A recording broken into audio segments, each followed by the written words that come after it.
This here is Backwoods Billy, coming from the beautiful Arctic Delmarva Eastern Shore. Today we're reviewing a German beer, brewed in the United States, Becks beer. I'll put all the information about the beer on it. There's some arguments on the different sites, the alcohol content. It says on the can 5%, so I would assume different areas have a different thing, like 4.8, 4.5, things like that, wherever you are. I found it rather reasonable because you can get the shock tops in 16 ounces, Land Shark 16 ounces, Bud Light, and Becks for 5 for 5 or 3 for 3, depending where you go around. You know, some are a little more like $1.50 a piece, $1.75, but $1 a piece is cheap for a beer. And I saw a lot of people that don't understand the beer tore it down and said, and I quote, "It's an adjunct lager, I can smell the corn." Well, guess what, dumb fuck? It has 0 corn. None. So, Anheuser-Busch took over the brewery. This Becks is still brewed in Germany, and it's also brewed over here using the same exact recipe. And I got that off their website, ta-da, and the Brewers Association. So if they were wrong, they could be sued for millions. So the amount of money they're buying that stuff for is unbelievably cheap for them. So people just are stupid. This is Beck's Brewing Company, and it goes on. It basically was acquired by InBev, which is Anheuser-Busch InBev. It says it's a German style beer, full-bodied taste, slightly hoppy, bouquet, golden. This was their site, says rich, full, complex, and slightly fruity with a dry finish. Well, that's kind of typical for German Pilsners versus Czech Pilsners are going to be a little bit more hoppy, and they're not going to have the alcohol content that a Czech style has.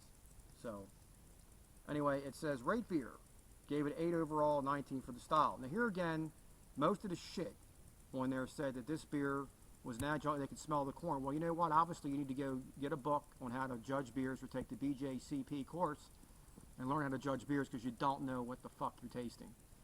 Corn has a distinctive taste to it. There's 0 corn here, none. None. The only thing in here, it's brewed by the German purity law. There's going to be yeast, which is the original strain of yeast, which, let me tell you something, they transport it over here and they keep reusing it, recultivating it. It's got the purified water, and by the way, they chemically balance the water, so it's the same exact pH, everything else, the same mineral content they have in Germany, so it's going to be the exact same. Today's chemistry is unreal.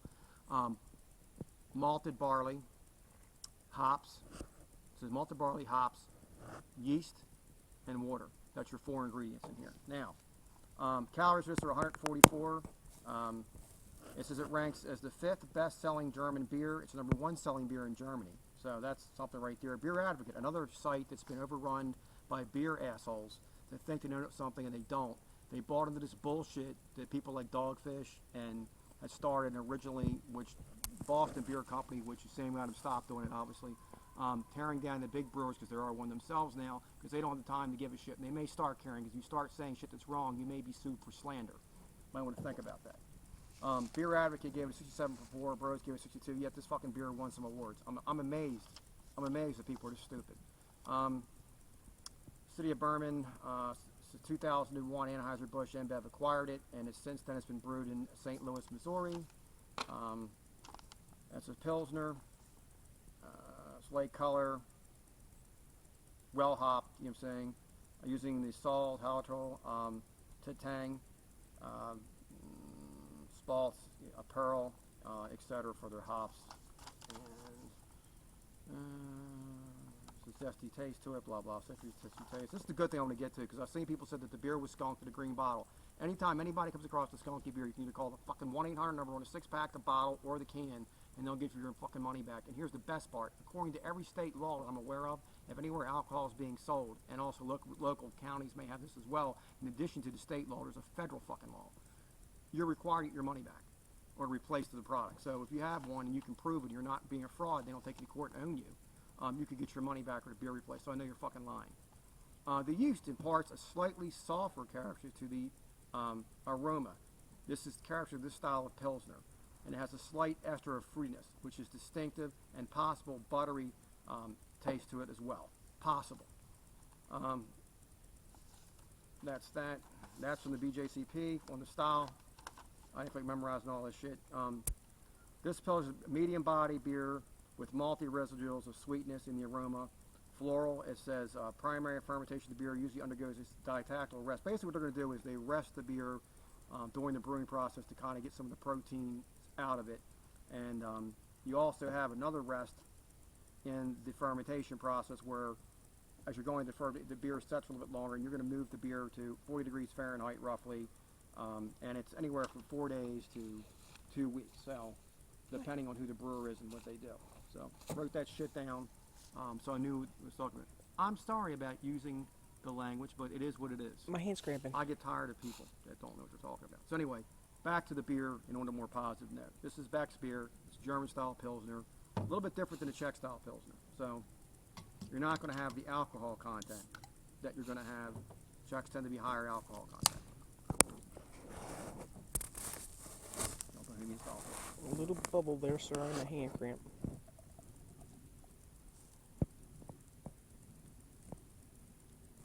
Now you'll note this is slightly darker than a Czech Style Pilsner. Nice white fluffy cream head.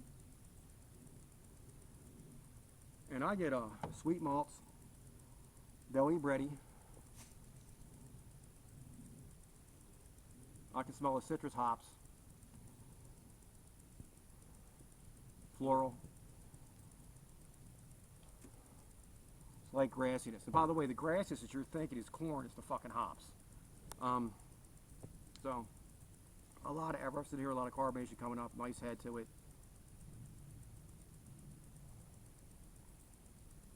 Creamy texture, rich. On the heavier side of a medium body beer, this would be. Now you can, in a can, get a slight whiff, a very ever so slight whiff of a sulfur content, but that's with the yeast, and you really have to look for it, and I put the coaster on it to do that. If you don't like the bottles, and you feel that a green beer can go skunky, get the cans. And I want to say something. I did an experiment with cans, and am I lying about this? We put cans in a Yeti cooler and placed them in an outbuilding, and basically with bottles. How many of the cans? The one can erupted, right? Everywhere. A couple of the cans actually have less content of alcohol. Some were your Budritas. And a couple of cans squished in. Compression. Yeah, they actually compressed, and they're only like a month old. So the reality is, you know, when it gets in a can, it's always good, always good. I mean, and I do believe it's going to keep more light out. It makes it instead of the seal, but obviously if you have atmospheric pressure on a can, it can crush it. So the bottles don't have that. They're still sealed. Open the bottle, no problem. So that goes to show I want to do that. I want to put an outbuilding where the climate is going to stay warmer, but it's not going to be warmer than that, say, 45 degrees on the coldest day, and it's not going to be, and we only put it for a couple months, you know, so that's not anywhere near freezing, but that's what you had out of it. Now today, we're probably in the 40s, and I'm serving the beer at 45 degrees because I didn't want to drink a warm beer as it's cold. But the lacing's sticking to the glass, and the head stayed a very long time.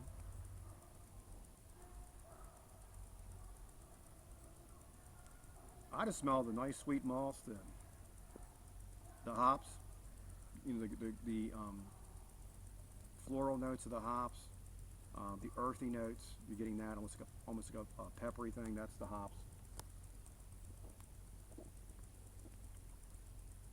Has a little more of a hot bite, and that's Pilsner's got more of a hot bite than most lagers. So there's no adjunct to this. This is brewed traditional style of a German beer, according to the purity law, which is the only reason they did it is not to brew a better beer. If you actually home brew, you should know this. Basically, they were using ingredients that they were being used to make food, like bread and shit. So, in order to prevent there being a food shortage, because people prefer beer, anyway, they created the German purity law for brewing, so that it wasn't taking up the ingredients that are used to make bread. So, which is a big thing to feed people. But it still looks good to me. The bubbles are tiny and medium going up. The color is going to be that of a golden color, meaning not pale straw like some lagers. It's going to be more of a darker golden color. It's a medium gold, medium dark, golden yellow with a very nice fluffy white head, snow white. body's on the heavier side, a medium. It's a Pilsner lager. Obviously, being German, it's going to pair well with knockwurst and things like that for Oktoberfest. But today is St. Patty's Day, and I'm doing a review on German beer just because I was so mad when I saw a review on the Becks. We went and bought some of the shock tops I like, and I added a couple of these to it. But I just want to say, when I see stuff, I had Becks years ago. It was a good beer. I didn't see why it would change. When they buy these companies, it doesn't make sense for them to change any of the ingredients.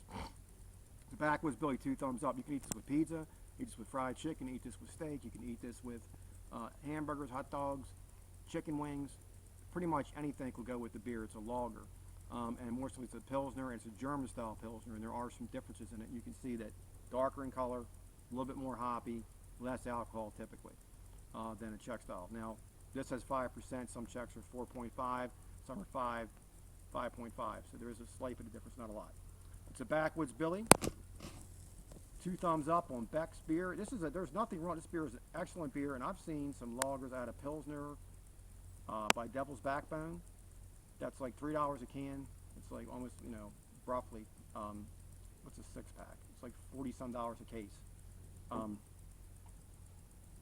Makes more sense to buy 16 ounces of this than it does that, because to me, this tastes better than it. I think Natty Bo tasted better than that as well. This is very good beer. If you like a little bit more hops than in a Czech style Pilsner, you'll probably like this. It's not as hoppy as an IPA, but it's hoppier than most Pilsners. So, Backwoods Billy, 2 thumbs up.